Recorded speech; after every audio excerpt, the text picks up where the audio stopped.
You spent 2 hours studying yesterday. That's worth about $200 of your time. This morning, you remembered maybe $40 worth. Where did the other $160 go? Your sleep deleted it. And tonight, it's going to happen again, unless you change one thing.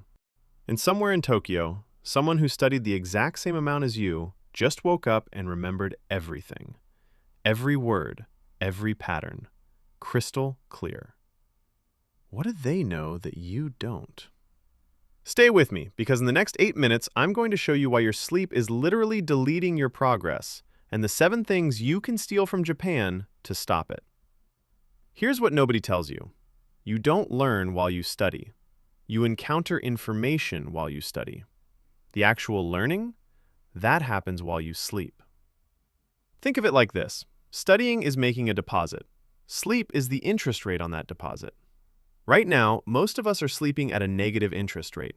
We're losing money every single night. And this isn't some soft productivity advice. This is neuroscience. Your brain physically rewrites itself during sleep. It decides what stays and what gets deleted. Miss that window? Phew, gone. So let me ask you something. How much are you actually keeping? Let's fix it. First thing, temperature. Japanese bedrooms average 55 degrees Fahrenheit at night. Western bedrooms? Usually around 70. That 15-degree difference isn't preference, it's performance. Your brain is a processor. When it overheats, it throttles. Dr. Matthew Walker, the sleep scientist, found that your brain needs to drop 2 to 3 degrees internally to start memory consolidation. That's the process that turns short-term vocab into long-term fluency. If your room is too hot, your brain spends the whole night trying to cool down instead of filing away what you learned. You're literally cooking your progress. Tonight, drop your thermostat or crack a window. Think of it like cooling your laptop so it doesn't crash. Next, your mattress is lying to you. We worship soft beds, cloud-like, plush. Sinking in feels like luxury, right? Wrong. It feels like laziness.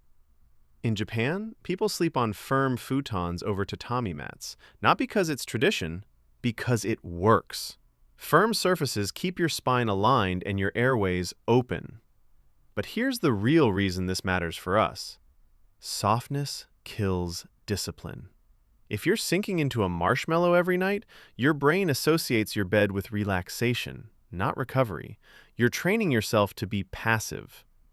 A firmer surface means fewer micro-awakenings. Fewer interruptions means longer REM cycles.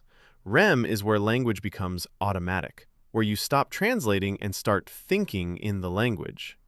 You don't need a futon, but you need to stop treating your bed like a vacation and start treating it like a charging station. Now here's where it gets interesting. The hot bath trick. In Japan, taking a hot bath 90 minutes before bed is standard. Not for relaxation, for temperature manipulation. When you step out of a 104-degree bath into a cool room, your core temperature crashes. That sudden drop sends a chemical signal to your brain. Shut down, start processing.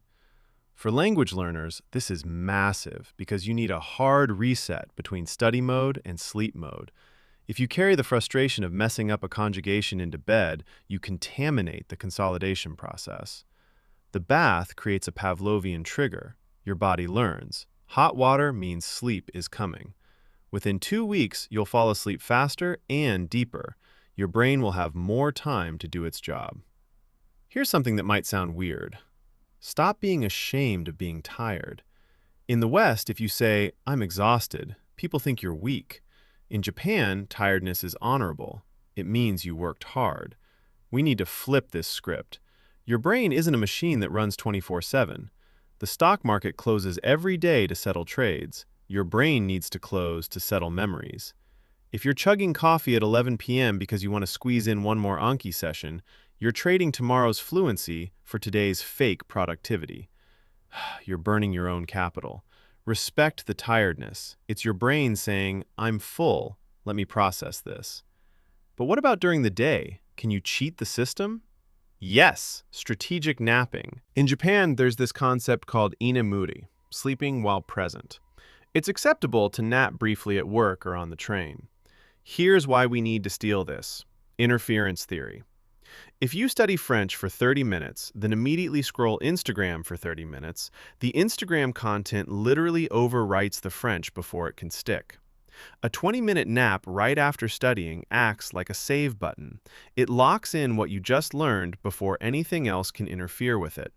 Stop thinking of sleep as only nighttime. Think of it as strategic memory protection throughout the day.